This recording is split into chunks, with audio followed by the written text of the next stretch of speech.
ভারতে অবস্থান করে বাংলাদেশে নাশকতার পরিকল্পনা করা হচ্ছে এমন চাঞ্চল্যকর দাবি করেছে গোয়েন্দা সূত্র।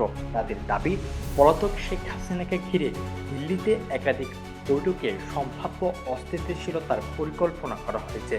গোয়েন্দা ও পুলিশ সদর দপ্তর সূত্রের বরাতে প্রতিবেদনে বলা হয়েছে, সম্ভাব্য নাশকতার পরিকল্পনাকে 4টি স্তরে দেখছে আইন শৃঙ্খলা বাহিনী।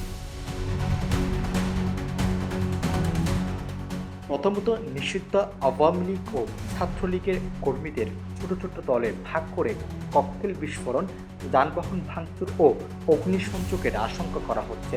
দ্বিতীয় স্তরে রয়েছে ঢাকার অপরাধী চক্রকে ব্যবহার করে টার্গেট কিলিং।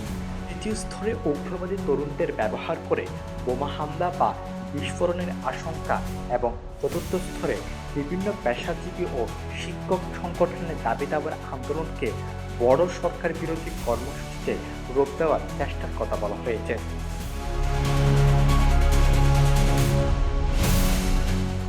প্রতিবেদনে দাবি করা হয়েছে, গত 24 ও 31 জুলাই দিল্লিতে শেখ হাসিনার বাসভবনে 2 দফা বৈঠক হয়।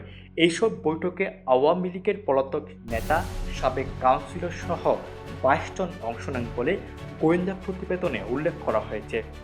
এছাড়া জেএমভির পুরনো নেটওয়ার্ককে ব্যবহার করে উগ্রবাদী তৎপরতা চালানোর পরিকল্পনার অভিযোগও রয়েছে।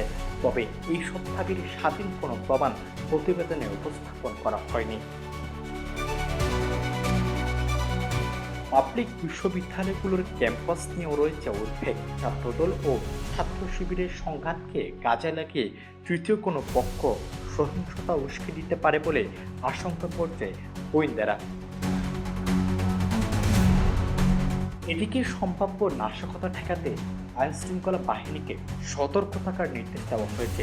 সরকারি যানবাহনের নিরাপত্তা জোরদার, থানা ও পুলিশ লাইনে টহল এবং সন্দেহজনক ব্যক্তি ও বস্তুর উপর নজরদারি বাড়ানোর নির্দেশ দিয়েছে পুলিশ সদর দপ্তর। রিপোর্ট, দক্ষিণ পূর্ব।